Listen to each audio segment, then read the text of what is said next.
کہ وہ خوش نصیب صحابہ کرام کی جماعت جن کو نبی رحمت صلی اللہ تعالی علیہ وسلم نے وحی خداوندی کے کتابت پر مقرر کیا ہے، جن کاتبین وحی کو مقرر کیا مصطفیٰ کریم علیہ السلام نے، ان میں سے ایک چمکتا دمکتا نام میرے حضرت امیر معاویہ کا ہے۔ آقا علیہ السلام نے حضرت امیر معاویہ کو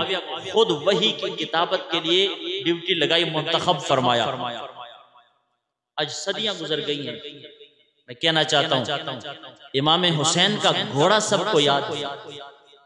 میرے مصطفیٰ کا انتخاب کرتا کاتب وحی کسی کو یاد نہیں رہا۔